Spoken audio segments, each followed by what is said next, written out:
aqui no CT Vacinas a gente optou por uma estratégia de desenvolver cerca de 5 imunógenos diferentes, 5 vacinas diferentes. Por quê?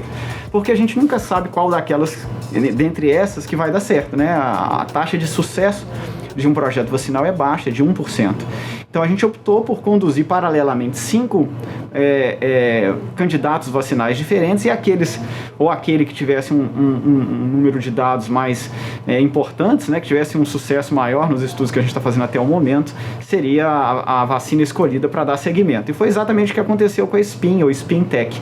Ela é uma vacina raiz porque ela é uma vacina que usa uma tecnologia não tão disruptiva, não tão nova, né? Já existem vacinas no nosso PNI, que é o Plano Nacional de Imunizações, que usa essa estratégia. É uma vacina de subunidade, ou seja, não é o vírus inteiro morto, é um pedaço do vírus, e esse pedaço, que é uma proteína, é produzida no laboratório, é produzida em bactérias, né? A gente usa as bactérias como se fossem pequenas fábricas que produzem essas proteínas para nós. Além disso, ela também é uma proteína que a gente chama de proteína quimérica.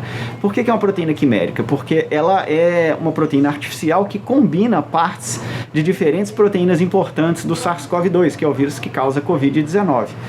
Então ela tem todas essas características, ela é adicionada a um elemento químico chamado adjuvante, né, que tem o objetivo de acordar o nosso sistema imunológico quando a vacina é dada, porque a proteína sozinha muitas vezes ela não é muito imunogênica, ou seja, ela não induz muito anticorpo ou muitas células de defesa, e o adjuvante ajuda ela a ficar mais aparente para o sistema imunológico da pessoa que é vacinada. Essa vacina ela foi desenvolvida aqui no CT Vacinas e no Instituto René Rachou, Fiocruz Minas, né, que são os dois parceiros que desenvolvem essa vacina no momento.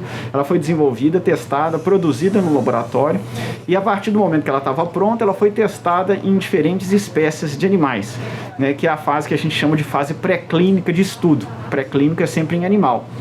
Então a gente testou em 2 espécies já, a gente testou em camundongos humanizados. O que são camundongos humanizados? Camundongo não pega SARS-CoV, não pega Covid, mas aí a gente tem acesso a um camundongo transgênico que nas células dele ele tem a famosa ACE2, que é o receptor celular do ser humano, né, onde o vírus se liga. Então sem essa alteração o camundongo não se infecta. E aí o que deu um resultado muito importante para a gente é que todos os animais imunizados ficaram completamente protegidos, não desenvolveram doença e não adoeceram e nem morreram, enquanto os animais do grupo controle que não receberam a vacina ou morreram ou ficaram muito doentes. Então esse foi o primeiro grupo de dados e o primeiro teste pré-clínico.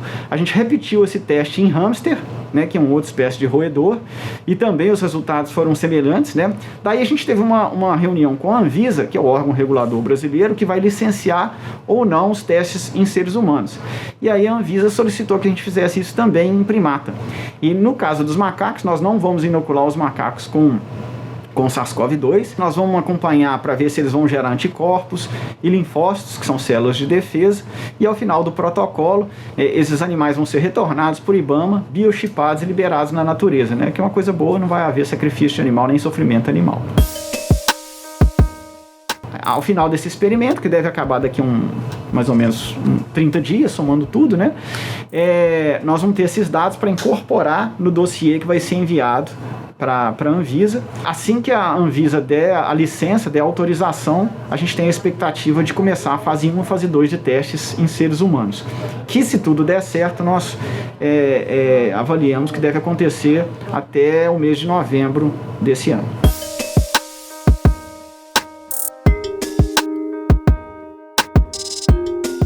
No Brasil, a gente tem trabalhado, infelizmente, nas questões científicas, muito apagando incêndio. Então, por exemplo, antes do surgimento de SARS-CoV-2, a gente já vinha vendo uma queda muito substancial nas verbas, nos recursos devotados para a ciência no Brasil, né, com cortes constantes nas universidades, e a gente sabe que o grosso da pesquisa no Brasil é feita nas universidades. Então, quando começou a crise da Covid-19, no início do ano passado, né, a gente estava numa condição muito sucateada nos laboratórios brasileiros. Então, a maioria dos laboratórios teve que começar do zero uma pesquisa com pouco recurso, né, para começar a tentar fazer o desenvolvimento dessa vacina. Essa vacina, então, as vacinas brasileiras devem ficar prontas para chegar ao mercado, né, no final de 2022. Ah, não está muito tarde? Está tarde para essa onda, né? A gente espera que até o final de 2022 a população brasileira esteja majoritariamente vacinada.